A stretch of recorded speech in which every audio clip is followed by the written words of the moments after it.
As long as you're willing to work hard, you can make a lot of money on minimum wage. I'd like to dispel a prevalent false idea that having a large income is a prerequisite for accumulating money. True, having more money does make things easier, but only if it's spent wisely. Most of us have heard of wealthy people who have gone bankrupt due to their reckless spending habits, especially if we keep up with the current events on television.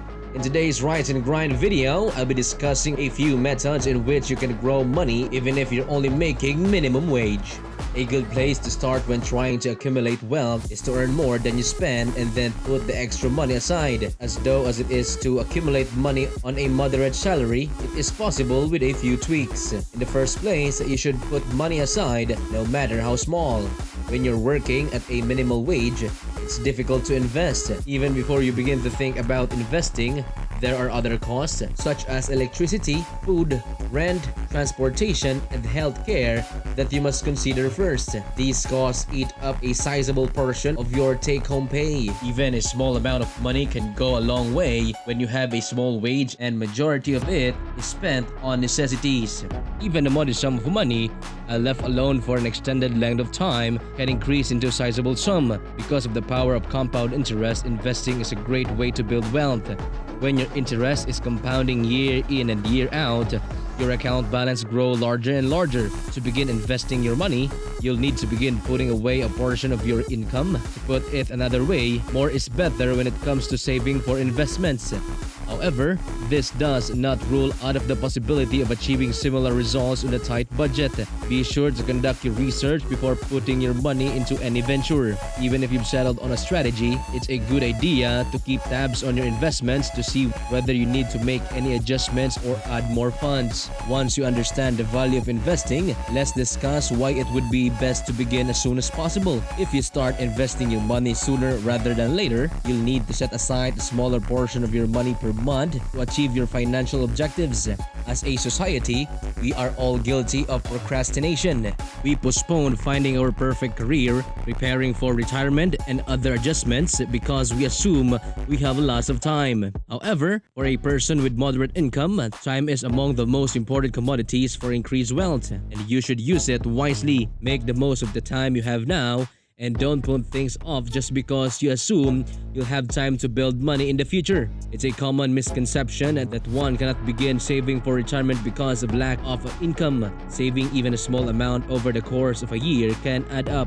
When it comes to saving, whatever your age or income level, now would be the time to make a move. Your financial goals will be further delayed or less money will be allocated to them. Even if you don't start off making good money, you do have something going for you: time. Saving money is easier when you have the luxury of time on your team. Third, learn to be frugal.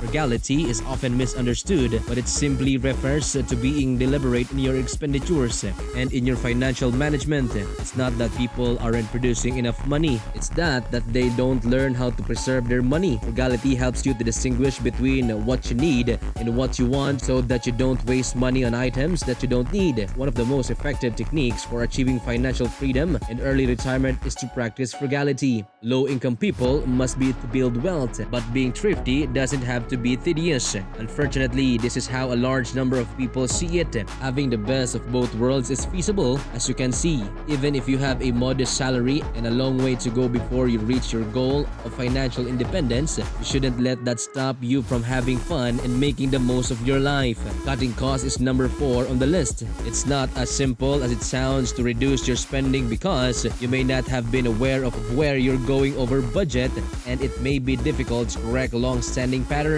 Instead of spending your money on things that you don't enhance your quality of life or financial status, consider cutting back on non-essential expenditures. In order to enhance your personal fortune and generate true wealth, you must reduce your expenditure while increasing the amount of money you put into savings. Cutbacks may be necessary if your costs are keeping you from saving as much as you'd want. Decide which non-essentials like dining out and leisure you can go without. Your set monthly bills such as cable and phone service can be also reduced. Canceling unused memberships, dining out less often, and delaying purchases can help you save money. 5. Set smart goals for yourself. Goals are useful because they provide a clear road to achievement and help you avoid wasting time in the pursuit of your financial aspirations. They also act as source of inspiration. It is possible to increase your odds of success by adopting a SMART goal framework. This necessitates that your goals be specific, measurable, attainable, reasonable, and time-bound. You're more likely to achieve your goals if you establish a goal that meets all 5 of these criteria. Setting financial goals entails determining exactly what you desire. There will be changes, thus objectives should be defined and regularly tracked. Both short-term and long-term plans are possible. To become financially secure, it is prone to overspend if you don't have a precise goal in mind. If you don't have enough money to cover unforeseen expenses, or if you wish to retire, you'll be in trouble.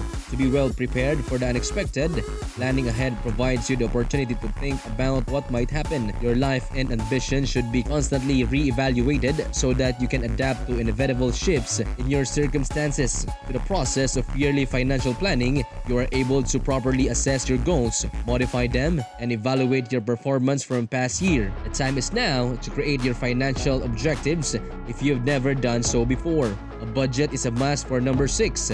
No matter how much money you make, you still need to keep track of your spending. Budgeting will be even more difficult if you are making minimum wage because you have less to spend and hence less money to waste. With a budget, you can keep tabs on your performance toward the objectives you have established. That's not only the benefit of keeping track of your spending. However, budgeting helps alleviate financial anxiety since it offers a feeling of responsibility for your money. You will be forced to be economically conscious when you include your costs and revenues in your budget, and this will help you make better choices down the road. While budgeting may sound like a lot of work, the benefits can be enormous. A significant benefit of creating a budget is that it allows you to see how your cash is spent and how much you have left over. If you don't have a strategy for managing your finances, it's quite easy to overspend. It's possible to include your savings objectives into your monthly budget and accomplish them rather than storing what's left over per month. The 7th step is to pay off your high interest debt. When you're attempting to build wealth on a modest wage, having to cope with loan repayments each month is a major setback. However, there are other sources of interest that you may avoid in order to have more money to invest and expand in your wealth in the long run, such as interest on your home or college loans. For example, determine the main reason of your debts and then take the required measures to remove them. Your anxiety rates will be reduced and you'll be able to use the money saved to invest in something more meaningful. Stopping high interest fees is one of the best ways to save money while trying to modify your financial habits. Being in a debt and worrying about expenses and savings can be unpleasant. It's tougher to save, budget, or even make a grocery list. The more money you have available, the more confident you feel and the greater chances you'll have to save for the future. The 8th step is to supplement your income. Supplemental income can speed up the process of saving for retirement, paying off debt, or just having a little extra money to spend on the occasional treat. Supplemental income is the money gained on top of a normal pay. A minimum wage worker could become wealthy, but it will require years and years to reach that point. Those individuals who are not known for their patience will be relieved to learn the process may be sped up in a number of different ways, one which may be having many sources of income. Bonuses, overtime, back pay, and commission are all ways to earn extra money from your work.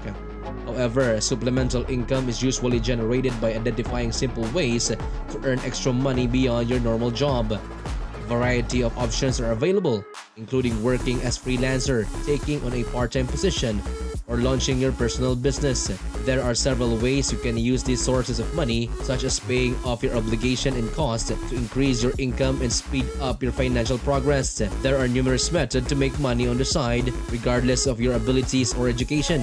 When it comes to improving your financial situation, no matter which path you take, you will be able to do it far more quickly. It's time to wrap things up for the day, and I hope these ideas have been helpful. Many thanks for viewing, have a wonderful day, and we'll catch you in the next video.